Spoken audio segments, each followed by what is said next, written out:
Hello everyone, my name is Oliver from Lux Trading, and today we're going to be talking about rollovers and why spreads widen during that time.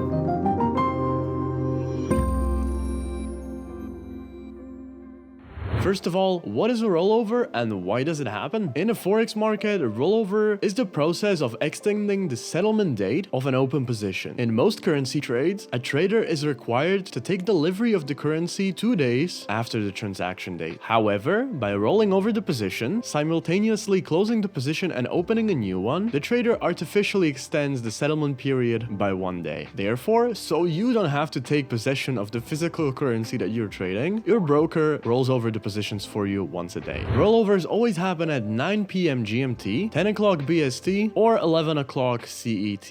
They always happen once a day. A rollover is done because of the fact that we're trading spot FX, which only lasts for 1 day. And like I explained, since it is a spot FX contract, it needs to be rolled over to the next day so you can open a new contract the next day. So why do spreads widen during this time? The reason why FX spreads widen at rollover is largely due to liquidity. At a time of a rollover, an illiquid period happens as large banks and exchanges are closed, and therefore they're unable to provide liquidity to the market. This can widen up more, especially for minor and exotic pairs. They widen up much more than the majors because there is still some volume left over in the major currency pairs. Even though that banks and exchanges are closed, there are still a lot of people trading these pairs, and although they widen up, it's much less when compared to the other pairs. While the majors can widen up 10 to 15 pips, the other currency pair, like for example the New Zealand Swiss, can widen up to 50 or 60 pips. You can see this widening of the spreads as a sign of a good broker, because this tells you that your broker is not a BBOK broker. Our broker, Global Prime, is an STP broker. STP, or straight through processing, is a brokerage model that involves sending client orders directly to the market without passing them through a dealing desk. So how are STP brokers different from market makers? And who even is a market maker? Market maker brokers are dealing desk companies that absorb client orders and either pass them internally to other clients, or they take the opposite end of the trade. Market makers or dealing desk brokers do not connect traders to a global liquidity pool or the interbank exchange. This also means that their spreads don't widen during rollover, as you're simply not connected to the interbank system. Therefore, all the orders are distributed between clients, or they're rejected completely according to the market's liquidity. Due to the 24 hours nature of the forex market, brokers experience variable liquidity and inconsistent volumes throughout the day. It is close to impossible for the broker to find buyers and sellers for the same amount every time. Therefore, most brokers resort to taking the opposite side of the trade. And since the forex market has the tendency to create more losers than winners, brokers usually succeed in profiting from their clients' losses. Apart from the spreads, clients' losses act as the primary source of revenue for dealing desk brokers, or for BBOK brokers. Since market makers profit from their clients' losses, all dealing desk brokers have conflict of interest with their customers. Lots of broker scams and dishonest broker practices arise from the broker's greed to make more money. Therefore, most market makers resort to tactics such as price manipulation, disconnecting the price feeds, increasing the spreads, filling orders at unfavorable price levels, and even resorting to changing their clients' orders without their consent. Therefore, a majority of the traders tend to lose money with market makers. As a prop firm, it could be really hurtful to us to work with the BBOK broker, because if the broker is trading against us using these tactics, he has the benefit of knowing that we will lose. So we always look for a broker who's trading with us, not against us. And we want to make sure that our counterpart will be a bank or any other liquidity provider outside of the brokers themselves. Okay, now we've talked about why do spreads widen during this time, but what can you do about it? How do we deal with this? What I recommend to keep the consistency in your account is to not move your stop loss so that you give yourself more space for when the spreads widen. But get out of the market and put the position back in after that 1 hour when the volume comes back.